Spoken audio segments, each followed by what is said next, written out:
Despite all the controversy circling Wells Fargo the last couple years, they're still the third largest mortgage lender in the United States. So this news is big, but maybe not for the reason that you think it is. What they're doing is they're reorganizing. They're focusing on their current banking customers, wealth customers, and still focusing on minority communities, which they have to do as mandated by Congress. True story. It's called the Community Reinvestment Act. In this quick episode, I'm going to cover why Wells Fargo is doing this, the impact on their business model, like what specifically they're changing, how they became the number one mortgage lender in 2019, why they've declined to the point that they're kind of backing out where they're at now. Also, for vultures you need to watch out for that are going to try to take advantage of this news, and a little bit of the minority lending. Let's get into it.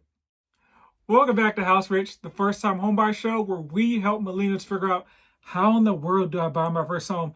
Today we're covering the news about Wells Fargo taking a step back in the mortgage industry, still doing loans, just taking a step back.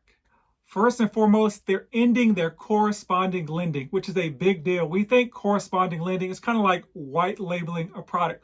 What they do is there's a Wells Fargo product and they have other people sell it because Wells Fargo has the money, they have the guidelines, they have everything else in place. These smaller lenders, typically brokers, can sell Wells Fargo products under their name. Now, this is huge because as of last October, this was 42% of Wells Fargo's mortgage business, 42% of $21.1 billion.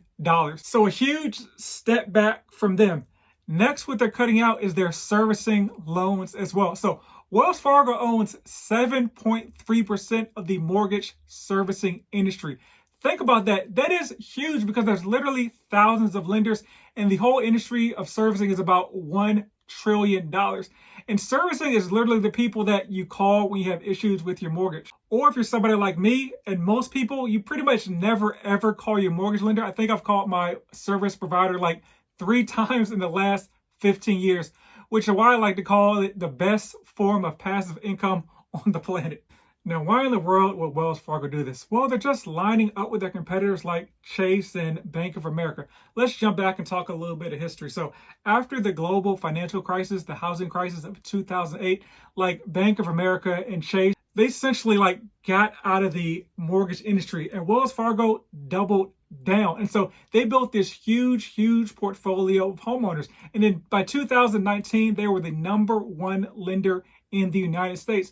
Their thinking was that, hey, if we get everyone's mortgage, they'll come to us for all their other banking needs. Now, this was working very well up until 2016 when there was that fake accounts scandal. And so Wells Fargo lost, one, a lot of consumer confidence, and two, they gained the eyes of the Consumer Financial Protection Bureau and all sorts of government agencies that had a lot more oversight over them now. With oversights comes more eyes and the more likelihoods of fines. So let's say your average bank has 5% of errors that may lead to a fine. Well, if there's less oversight, maybe only 3% of those get caught. But now when all the eyes in the world are on top of Wells Fargo, they're getting hit for pretty much every single fine or error that they would make. So let me tell you this, lenders and smaller banks like to pile on to Wells Fargo or big banks in general. But here's the thing, those smaller lenders are making the same amount or possibly even more errors because there's less eyes on them, especially small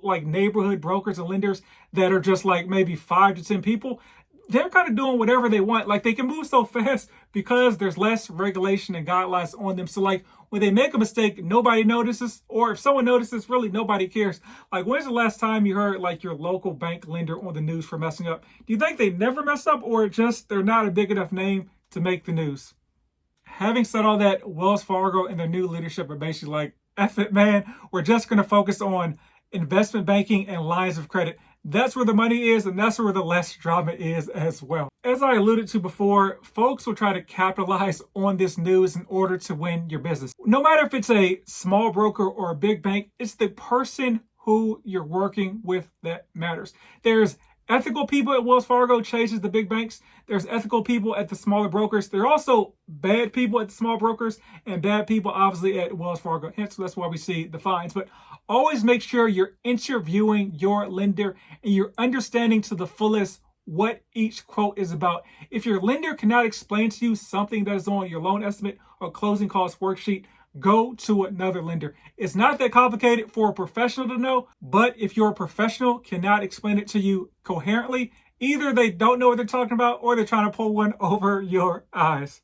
The wool, that is. Now let's talk about the minority lending piece. So big banks like Wells Fargo and Chase's, as part of their Community Reinvestment Act, do have to invest in minority communities due to the discrimination that went on in the 60s and before. I say in the 60s because in 1968 was the Fair Housing Act, which in theory stopped, I'm doing air quotes if you're listening on the podcast, stopped a lot of the discrimination that was going on. So that's what they have to do. What they've actually done is they've committed over $100 million to minority communities.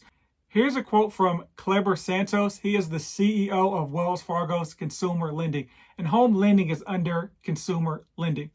Our priority is to de-risk the place, to focus on serving our own customers, and play the role society expects us to play as it relates to the racial home ownership gap.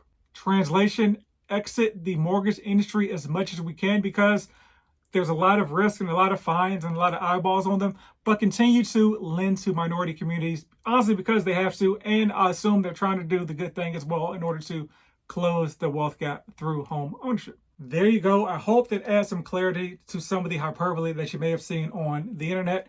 As always, buy land. Rumor has it they're not making any more of it.